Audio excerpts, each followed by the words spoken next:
people who think they want to be entrepreneurs and then start and go, hey, wait, huh? They're looking for that easy way. Yeah, this doesn't make any sense. I wasn't supposed to struggle like this.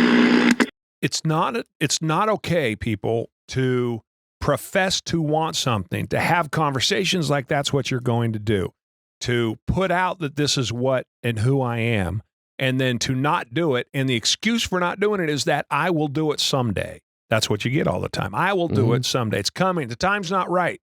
Sit there playing video games. Right? It's not a good time for me. Sit there playing video games. I'm tired. I can't work that many days in a row. I mean, just every excuse in the book. I'm moving. My sister is moving. I got to help. My dad died. I mean, there's always some reason why you will never do it. And the thing that I don't like, the thing that pisses me off is the people who say, that's what I'm going to do. They'll sit there and have a conversation with you all day long about what Gary Vee says. While they're sitting on their couch playing video games after just working their single shift of their 5-day-a-week job. Yep.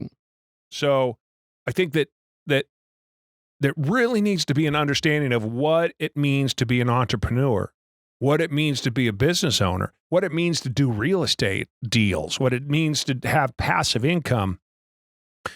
We all make it look easy. I think that's the problem. It's like an NBA player shooting a basketball. It looks so easy.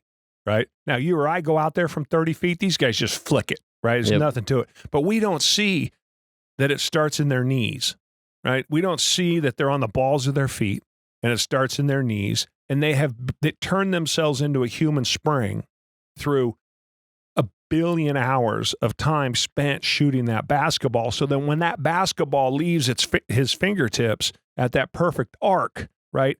All of that energy that's been gained through the knees, through the hips, as the hips have pushed upwards into the shoulders, and ultimately at the same time that the arm starts to articulate and send itself out there, so that when that ball leaves your fingertips, it's effortless. It's effortless because it's using power gained on the balls of your feet when you picked up. You and I go out there, my balls and my feet don't even talk to my head. You know what I mean? Yep. So we're out there overhanding it, right? And not hitting nothing. Meanwhile, dudes just flick and they make it look effortless. It's not effortless.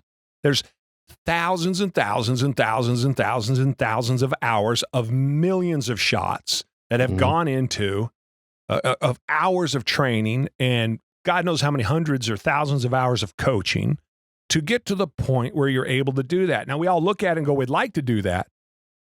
Someday I'm going to do that. Then you never do it, but you get to talk about it, get to act like you know what you're talking about, what you're going to do. You watch. I can hit jumpers the same way you can. But the reality is that you can't. You can't, particularly with the same ease, but you would like to. And that's what being an entrepreneur is. It's made the ones who do it well or have been successful at it, make it look easy because there's no mastering the trade, right? It'll bite you at any time. Anybody's learned that better than me. Nobody's learned that better than me, I should say. But that doesn't mean it doesn't change the fact that I've been in business for 25 years, multiple businesses. You start to get an idea how the game is played and how the work is done and what that sacrifice is. And all of a sudden, what was huge sacrifice for me 20 years ago isn't nearly the sacrifice for me today, right? The impact that sacrifice had on me 20 years ago is nowhere near the impact that it has on me today. I always say, I tell everybody I'm not emotional, right? Which I'm not. The other thing is I have this huge capacity for stress. And so when you have a huge capacity for stress like I do, it makes everything you do look too easy. So I might be internally just pissed off and turmoil and anger and all of these issues, but outwardly, because I've learned not to let it control me, it doesn't manifest itself in the same way it might for you, although you're not really prone to this, but another person. Yeah. And so I push back when I hear, well, everybody deals with stress. Everyone has stress. I just had this conversation the other day. Everyone has stress, right? He's just not talking about it or it's impacting you. And I say, yeah, I agree. I agree that we all have stress. I agree that stress impacts us differently across the board.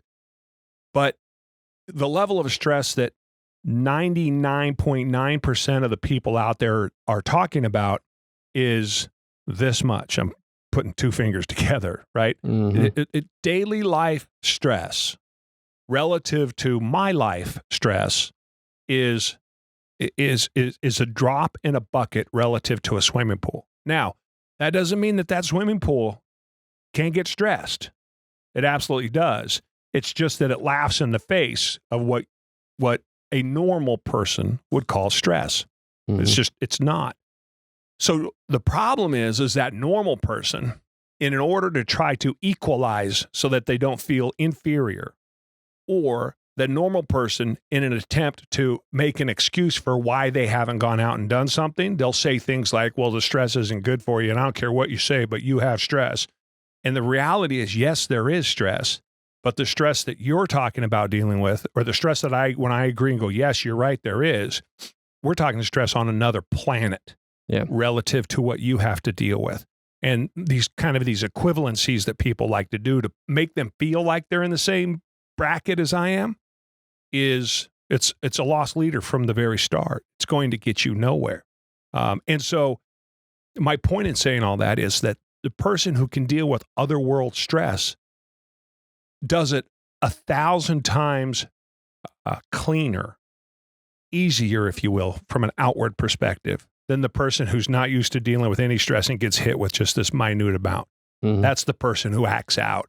That's the person who's frustrated, that you can see, that you can hear, throwing fits and doing all of, behaving like people that we know who behave when they get under stress.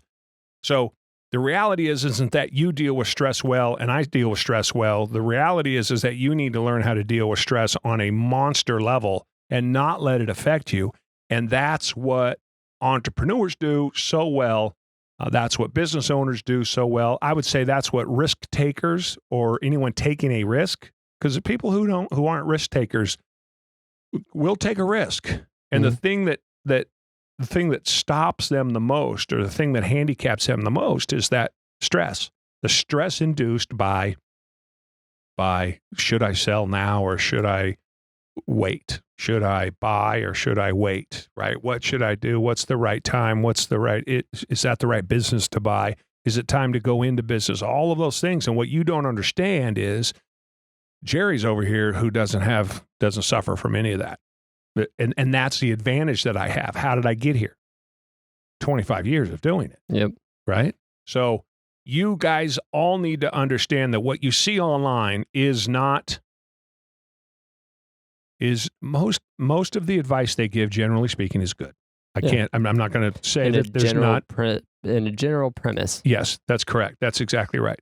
What I think they underplay is how difficult it really is, how hard it really is. And I see that. I mean, you see that everywhere on the internet. And as I've told you, you won't find a business owner who won't tell you that owning a business, particularly in the early days, is the hardest thing in the world that they've ever done, because it's the hardest thing in the world they've ever done. Well, we had our welding buddy from Houston. J.K. Welding. John. Right. And same thing. Started, and then it was a freaking nightmare for him. And then you grow, and pretty soon you get some resources and some assets, and you start to figure out how the game's played. The story's the same every single time. Yeah. It's only the rare story that's not the same. And I think that that's what derails some people who think they want to be entrepreneurs and then start and go, hey, wait, huh? They're looking for that easy way. Yeah, this doesn't make any sense. I wasn't supposed to struggle like this.